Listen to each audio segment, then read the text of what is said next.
Hello friends, welcome back to our YouTube channel Vidya Mahasagar. आज हम पढ़ेंगे एनसीईआरटी सॉल्यूशन जो physics chapter 1 electric charge and field है। उसके हम कुछ जो एनसीईआरटी सॉल्यूशन है उसके बारे में पढ़ेंगे, ठीक है।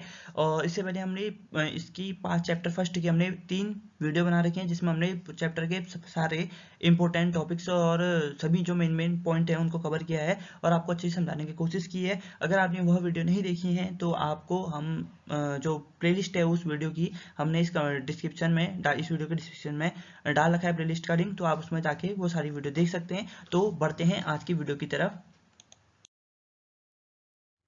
आज का हमारा सबसे पहला क्वेश्चन है कि what is the force between two small charges pair से having charges 2 into 10 to the power minus 7 coulomb and 3 multiply 10 to the power minus 7 coulomb placed 30 centimetre apart. ठीक है, यानी कि हमें क्या दे रखा है कि दो जो चार्ज हैं स्फीयर हैं उनके बीच के जो चार्ज है उसके बीच का जो फोर्स लगेगा वो कैसे लगेगा हमको बताना है। ठीक है, जैसे हम जानते हैं कि जो दो चार्जेस के बीच में जो फोर्स लगता है उसे हम कूलम्स लॉ के थ्रू डिफाइन करते हैं, तो कूलम्स लॉ ही यहाँ पर लगेगा। और इसमें देखो एक चार्ज दे रखा है जिसकी वैल्यू इतनी है और दूसरे चार्ज की वैल्यू दे रखी है और उनके बीच की डिस्टेंस भी हमें दे रखी है। ठीक हो गया। तो सबसे पहले हम लिखेंगे the charge on the first sphere and second sphere is Q1 charge पहले स्फीयर पे Q1 चार्ज लगेगा और Q2 दूसरे स्फीयर पे लगेगा जो हमने मान लिया। ठीक, और जो डिस्टेंस बिटवीन है दोनों चार्जेस के बीच में 30 सेंटीमीटर यानी कि 0.3 मीटर है। हो गया। और जो इलेक्ट्रोस्टैटिक फोर्स लगेगा उन दोनों के बीच में उसे वो लिखेंगे हम F equal to 1/4πε0 Q1 Q2 upon R square. ये हमारा इसके बीच में क्या लगेगा, फोर्स लगेगा। ठीक, और यहाँ पर जो एप्सिलॉन नॉट होता है वो होता है परमिटिविटी ऑफ फ्री स्पेस, जहाँ पर 1/4πε0 ये पूरा जो वैल्यू है इसकी वैल्यू होती है 9 × 10⁻⁹। ठीक है, अब सारी वैल्यूज हम इसमें रख देंगे, Q1 यहाँ पर से रख देंगे, Q2 यहाँ पर से यहाँ रख देंगे, R की जगह 0.3 रख देंगे। सारी वैल्यूज को रख के कैलकुलेट करेंगे तो हमारा लास्ट में जो फाइनल आंसर आएगा वो आएगा 6 × 10⁻³ न्यूटन। ठीक है, अब न्यूटन में क्यों आया, क्योंकि जो फोर्स है उसकी यूनिट होती है न्यूटन, तो इसकी वजह से आपको पता चल गया कि जो दो चार्ज है उनके बीच में कितना फोर्स लग रहा है। अगला क्वेश्चन है the electrostatic force on a small sphere of charge 0.4 micro coulomb. Micro होता है 10⁻⁻⁶ due to smaller smaller sphere जिसकी जो चार्ज है वो है -0.8 माइक्रो कूलम और in the air is 0.2 Newton. अब क्या दे रखा है कि दो जो चार्ज हैं उनके बीच का फोर्स दे रखा है। अब आपको पहला निकालना है कि what is the distance between two spheres, यानी कि दोनों स्फीयर के बीच की दूरी क्या है आपको वो निकालनी है। दूसरा हो जाएगा what is the force on the second sphere due to the first. अब आपको जो दूसरे स्फीयर है उस पे फर्स्ट के द्वारा जो फोर्स लगेगा वो आपको निकालना है। ठीक है, तो बढ़ते हैं। सबसे पहले ये जो बी है इसको लास्ट में डिस्कस करेंगे। ठीक है, जो ये बी वाला पॉइंट है हम इसको लास्ट में डिस्कस करेंगे। पहले हम ए वाला पॉइंट डिस्कस कर लेते हैं। तो ए वाला पॉइंट जब डिस्कस करेंगे सबसे पहले हमको चार्ज देखा है कि स्फीयर 1 Q1 है और सेकंड स्फीयर जो चार्ज होगा Q2 होगा, उस पर 0 इतना और इतना चार्ज लगा हुआ है। ठीक है, हमको ये दे रखा है। और इसने कहा कि जो इलेक्ट्रोस्टैटिक फोर्स लग रहा है वो F = 0.2 N है। हमको पता है कि जो कूलम्स लॉ होता है वो होता है F = 1/4πε0 Q1 Q2 upon R square. तो सभी चीजें दी हैं, बस हमको R निकालना है। तो हम इस तरीके से यहाँ पर से जो मैंने सॉल्यूशन लगा रखा है इस तरीके से सॉल्व करेंगे और लास्ट में हमारा जो डिस्टेंस आएगी दोनों के बीच में वो आएगी 0.12 मीटर। ठीक है, 0.12 मीटर इन दोनों के बीच में डिस्टेंस आ गई। अब जब डिस्टेंस आ गई हमारे पास इन दोनों की, तो उसके बाद हम क्या कहेंगे कि हमारा जो पहला क्वेश्चन था कि जो डिस्टेंस निकालनी थी दोनों स्फीयर के बीच में वो हमने निकाल लिया। ठीक, उसके बाद जिसने बी पॉइंट पूछा कि what is the force on the second sphere due to the first. अब जो दूसरा जो स्फीयर है पहले स्फीयर की वजह से यानी कि इसका चार्ज इतना है उसकी वजह से जो स्मॉलर स्फीयर है इस पे कितना चार्ज लग रहा होगा।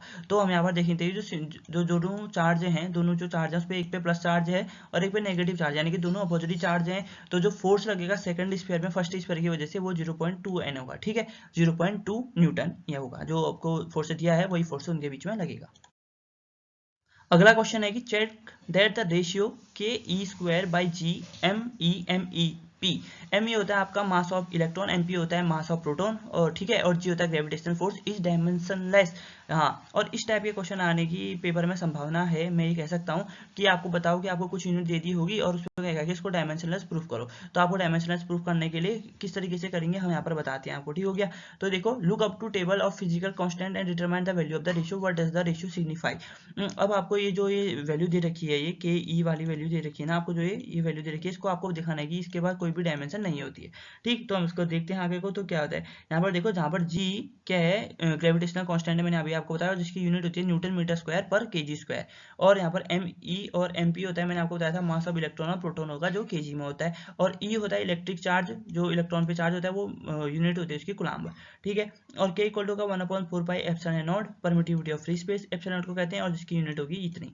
ठीक है, तो सभी चीजों को हम यहाँ पर वैल्यू रख सब पुट करेंगे तो न्यूटन से न्यूटन कट जाना है, मास का स्क्वायर से मास स्क्वायर कट जाएगा, केजी इनवर्स स्क्वायर से तो केजी कैंसिल आउट, और कूलम्ब स्क्वायर से कूलम्ब स्क्वायर कैंसिल आउट हो जाएगा, जिसकी वजह से जो यूनिट है हमारे पास कुछ नहीं बचेगी। तो हम यहाँ से कह सकते हैं कि जो गिवन रेशियो है वो डायमेंशनलेस है, और जो इलेक्ट्रॉन होगा, यानी कि एक तरीके से तो हमने यहाँ पर प्रूफ कर दिया कि जो वो डायमेंशनलेस है। उसके बाद उसने कहा है कि what is the ratio signify, ratio से हमें क्या पता चल रहा है। तो जब हम रेशियो को, हमको सब पता है, ठीक है, ये रेशियो है के E square by G M E M P.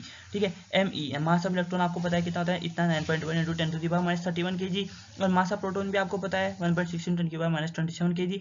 साथ ही में आपको ग्रेविटेशनल जो फोर्स है उसका भी वैल्यू पता है, इतनी होती है। ठीक है, वैल्यू पता है आपको, यहाँ पर सभी चीज़ें हमें पता है, और हमें फॉर्मूला भी दिया गया कि हमें किस में रखना है। तो हम उस फॉर्मूले में इसको वैल्यू रखेंगे, इस फॉर्मूले में सारी वैल्यूज रखेंगे, और लास्ट में निकालेंगे जो अबव रेशियो आया और electric force gravitational force between a proton and electron when the distance them is constant.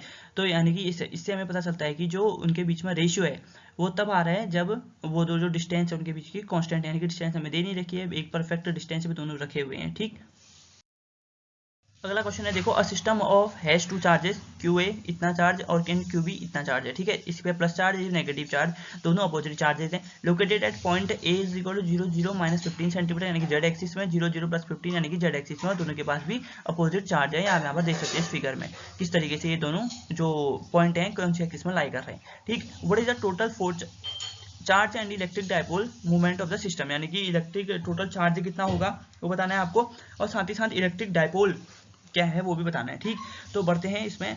तो देखो, सबसे पहले आपको दे रखा है पॉइंट ए। ठीक है, पॉइंट ए दे रखा है जिसमें कितना चार्ज है 2.5 × 10 टू द पावर -7 कूलम, और चार्ज बी भी दे रखा है जिसपे -2.5 × 10 टू द पावर -7 कूलम। अब तो आपको टोटल चार्ज निकालना है, तो टोटल किसी भी चीज को टोटल निकालने के लिए क्या करते हैं, ऐड। जैसे मान लो मैंने आपको कहा कि आपके पास 2 टॉफी है और आपके भाई के पास या बहन के पास भी 2 टॉफी है, तो ये बताइए कि आप दोनों के पास टोटल टॉफी कितनी है, तो आप दोनों को ऐड करोगे ना। वही चीज हम यहाँ पर टोटल चार्ज निकालने के लिए दोनों को ऐड करेंगे, तो एक पॉजिटिव में एक नेगेटिव में, तो फाइनल रिजल्ट क्या आना है 0। तो टोटल चार्ज कितना है हमारा यहाँ पर 0। ठीक है, टोटल चार्ज हमारा 0 आ गया। उसके बाद इसने हमसे पूछा है कि इलेक्ट्रिक डायपोल मूवमेंट क्या होगा सिस्टम का, तो वो कैसे होगा। तो सबसे पहले हम निकालेंगे उनके बीच की डिस्टेंस। उनके बीच की डिस्टेंस क्या है 15 + 15, यानी कि 0 ओ से इस तक 15 है, और इस ओ से यहाँ तक भी 15 है। तो 15 + 15 यानी कि 30 सेंटीमीटर, यानी कि 0.3 मीटर टोटल डिस्टेंस हो जाएगी। फिर आपको पता है इलेक्ट्रोडायपोल मूवमेंट किसे देते हैं, ρ = QA × D से, और एक QB × D, चार्ज × D होता है। ठीक है, अब चार्ज आपको पता है 2.5 × 10 टू द पावर -7 है, और आपको डिस्टेंस भी पता है। तो इस तरीके से आपका निकाल लोगे, इलेक्ट्रिक डायपोल मूवमेंट भी निकाल लोगे दोनों के बीच में। ठीक है, यहाँ पर से आपका निकल जाएगा। बढ़ते हैं आगे की तरफ। अगला है an electric dipole with dipole movement 4 × 10 to the power -9 coulomb is aligned at 30 degree with the direction of uniform electric magnetic field, calculate the magnitude of the torque acting on the dipole. ठीक है, तो हमें निकालना है कि उस पे कितना टॉर्क लग रहा होगा, उस डायपोल पे कितना टॉर्क लग रहा होगा। इलेक्ट्रिक डायपोल मूवमेंट क्या दिया है 4 × 10 टू द पावर -9 कूलम्ब, और साथ ही में हमें थीटा भी दे रखा है 30 डिग्री, और इलेक्ट्रिक फील्ड भी दे रखा है हमें इतना। ठीक है, तो हमें सभी चीज जब दी रखी है, रो पी दे रखा है 30, थीटा दे रखा है, ई दे रखा है, और टॉर्क का फॉर्मूला पता है हमें PE sin थीटा, पी की जगह वैल्यू रख दी हमने इतनी, ई की जगह वैल्यू रख दी, और साइन थीटा यानी कि sin 30 रख दिया। तो सारी वैल्यूज रख के हमारा लास्ट जो आंसर आता है वो आता है 10 to the power -4 newton metre. ठीक है, यानी कि जो टॉर्क एक्टिंग हो रहा है डायपोल पे वो इतना हो रहा होगा। अगला क्वेश्चन है कि suppose the sphere A and B. ठीक है, यानी कि इससे पहला जो क्वेश्चन किया है उसमें स्फीयर ए और बी में दोनों के पास आइडेंटिकल साइज होंगे, तो a third sphere of the same side but uncharged is brought in contact with the first, यानी कि उसके बाद एक थर्ड स्फीयर को उनके बीच में कांटेक्ट में लाया जाता है, तो जो then brought in contact with the second and finally removed from the both. सबसे पहले थर्ड स्फीयर को फर्स्ट के कांटेक्ट में लाया जाता है, फिर सेकंड के कांटेक्ट में लाया जाता है, उसके बाद उसको हटा दिया जाता है। तो जो न्यू फोर्स और रिपल्सन लगेगा ए और बी के बीच में वो क्या लगेगा आपको ये बताना है। ठीक है, सॉल्यूशन शुरू करते हैं। सबसे पहले तो अब क्वेश्चन से उनके बीच की जो डिस्टेंस है वो 0.5 मीटर है और जो चार्ज है स्फीयर पे वो है 6.5 मल्टीप्लाई 10 टू द पावर -7, ठीक है। और जो चार्ज लगेगा बोथ स्फीयर से वो लगेगा q/2, ठीक है। तो देखो 1/2 एक पे तो चार्ज q लगा और दूसरे पे q/2 लगा, तो टोटल चार्ज कितना हो जाएगा 3q/4, ठीक है। तो हैंस चार्ज ऑन सी और बी और सी पे जो चार्ज लगेगा वो लगेगा 3q/4 और ए और सी पे q/2 लग रहा है हमारा चार्ज। तो फोर्स ऑफ रिपल्सन यानी कि F = 1/4πε0 q1 q2/r² की वैल्यू निकालेंगे। q1 एक चार्ज हमारे पास q/2 है, दूसरा चार्ज 3q/4 है और डिस्टेंस कितनी है 0.5 मीटर। तो सारी वैल्यूज रखेंगे और यहाँ से हमारा क्या आ जाएगा, आंसर आ जाएगा, यानी कि 5.703 into 10 to the power -3 newton क्या लगेगा उनके बीच में फोर्स ऑफ रिपल्सन लगेगा। अगला क्वेश्चन है कंसीडर यूनिफॉर्म इलेक्ट्रिक फील्ड जिसकी वैल्यू आपको इतनी दे रखी है। तो इसमें पहला क्वेश्चन पूछा कि what is the flux of this field through a square of 10 centimetre, यानी कि जो फ्लक्स क्या होगा जब हम एक स्क्वायर है जिसकी साइड 10 सेंटीमीटर है, प्लेन पैरेलल होगा वाईजेड प्लेन के, तो आपको तब निकालना है। और तब निकालना है फ्लक्स निकालना है जब सेम स्क्वायर नॉर्मल के प्लेन में होगा 60 डिग्री एंगल में एक्स एक्सिस से, ठीक है। पहला पैरेलल है, दूसरा 60 डिग्री में है एक्स एक्सिस के। तो निकाल लेते हैं हम इसको, बड़े आराम से निकाल लेंगे, ठीक है। तो हमें इलेक्ट्रिक फील्ड इंटेंसिटी दे रखी है ऊपर, ये क्वेश्चन में गिवन है, ठीक है। और मैग्नीट्यूड भी, मैग्नीट्यूड क्या होगा उसका ही प्लस पॉजिटिव होता है, तो हमको वो भी पता चल गया। और उसका साइड ऑफ द स्क्वायर यानी कि 10 सेंटीमीटर यानी कि 0.1 मीटर, एरिया कितना रहेगा 0.01 मीटर स्क्वायर। थीटा दोनों पैरेलल है तो 0 डिग्री होगा। तो फाई यानी कि फ्लक्स क्या होता है ई ए कॉस थीटा। ई आपको पता है यहाँ पर से इतना है, ए भी पता है आपको यहाँ पर एरिया, और कॉस 0 यानी कि 1 होता है। तो यहाँ से आपका जो फाई है जो फ्लक्स आया वो कितना आया 30 न्यूटन मीटर स्क्वायर पर कूलम। अब वही सेम केस है, वैल्यू सारी सेम है, मॉडी की वैल्यू पता है, ए पता है आपको, तो कॉस थीटा यानी कि अब थीटा क्या हो जाएगा 60 हो जाएगा और सारी वैल्यूज आप रखेंगे तो आपका आंसर आ जाएगा 15 न्यूटन मीटर स्क्वायर पर कूलम, ठीक है। सिंपल से क्वेश्चन है, बस आपको बेसिक जो फॉर्मूले हैं उनको याद रखना है, उसकी वजह से आपके जो सारे क्वेश्चन है वो आपके न्यूमेरिकली सॉल्व हो जाएंगे। अगला है a point charge of 2 microcoulomb is at the centre of a cubic question surface 9 centimetre on edge, ठीक है। एक क्यूबिक क्वेश्चन सरफेस है जिसकी एज है 9 सेंटीमीटर, तो उसके बीच में एक पॉइंट चार्ज है 2 माइक्रोकूलम को रखा हुआ है। तो इसमें बताना है कि आपको टोटल फ्लक्स कितना लगेगा, सिंपल सी बात है, ठीक है। फाई होता है Q/ε0, ये भी होता है, उससे पहले जो फॉर्मुला पढ़ा वो भी होता है, ठीक है। वो होता है कॉस थीटा के टर्म्स में, ये होता है सिंपल टर्म्स में। आपको चार्ज देखा 2 माइक्रोकूलम और जो ε0 देखा परमिटिव ऑफ स्पेस आपको पता है इतनी होती है। तो दोनों की वैल्यू आप पुट करोगे और जो बेसिक चीज है क्वेश्चन सर्फेस ये खाली आपको डिस्ट्रैक्ट करने के लिए दी है, इसका कुछ काम नहीं होता है, ठीक है। तो देखो बेसिक आपको फॉर्मुला क्या है Q/ε0, Q की वैल्यू आपको दी होती है और ε0 की वैल्यू आपको पेपर के फ्रंट पेज में दी रहती है, ठीक है। अगर आपको एक तरीके से आप याद भी कर सकते हो, वरना आपको पेपर के फ्रंट पेज में सारी जो बेसिक कांस्टेंट होते हैं उनकी वैल्यूज दी रहती है, ठीक। तो ऐसे करके Q/ε0, और यहाँ पर देखो इस 9 सेंटीमीटर कुछ काम ही नहीं है, बस आपको डिस्ट्रैक्ट करने के लिए ये दिया गया है। तो आप इन दोनों की वैल्यूज यहाँ पर से इसमें रख दोगे और लास्ट में आपका आंसर आ जाएगा 2.26 multiply 10 to the power 5 newton metre square पर कूलम, ठीक है। आपका जो फ्लक्स था वो आ गया। अगला क्वेश्चन है suppose that the particle in x 1.33, यानी कि सिर्फ जो पिछला क्वेश्चन किया है उसमें जो इलेक्ट्रॉन है उसकी वेलोसिटी 2 × 10⁻⁶ मीटर है, मीटर पर सेकेंड, ठीक है। और जो इलेक्ट्रॉन ई होगा उनके बीच के जो प्लेट के बीच में ई लग रहा होगा वो 0.5 सेंटीमीटर है, वो 9.1 × 10⁻10 स्क्वायर न्यूटन पर कूलम, ये उनके बीच का जो क्या है ई है, यानी कि इलेक्ट्रिक फील्ड इंटेंसिटी जो होती है वो लग रही है उनके बीच में। और जहाँ पर सारे इलेक्ट्रॉन एक दूसरे के ऊपर टकरा रहे हैं, इलेक्ट्रॉन स्ट्राइक है, ठीक है, अपर प्लेट में स्ट्राइक कर रहे हैं, तो ये चीजें दी गई। और मास ऑफ इलेक्ट्रॉन आपको यहाँ पर दे रखा है और इलेक्ट्रॉन पे जो चार्ज होता है वो भी दे रखा है, ठीक। तो बढ़ते हैं क्वेश्चन की तरफ। वेलोसिटी ऑफ द इलेक्ट्रॉन आपको इतनी दी गई है, गिवन है। सेपरेशन दोनों का गिवन है, देखो यहाँ पर 0.5 और गिवन है, और इलेक्ट्रिक फील्ड जो लग रहा है उनके बीच में वो भी गिवन है, यहाँ पर आप ये भी देख सकते हैं, ये और ये तीन चीजें दी गई हैं, ठीक। उसके बाद देखो आपका जो फॉर्मूला होता है S = इतना होता है, तो डिस्टेंस लगेगी उनके बीच में वो 2dmv²/qe होता है।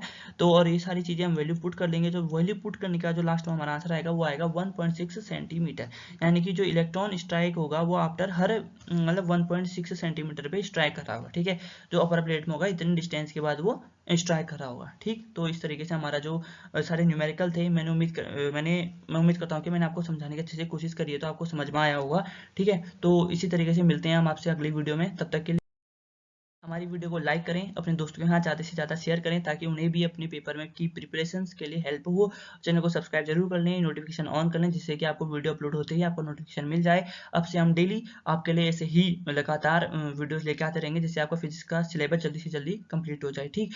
और उस तब तक के लिए 2 गज की दूरी, मास्क है जरूरी, अपना सैनिटाइजर का यूज करिए, मास्क लगाइए, सोशल डिस्टेंसिंग बनाए रखें जब तक के लिए कोरोना अच्छे से चले नहीं जाता। तब तक के लिए thanks for watching, take care, जय हिंद, जय भारत।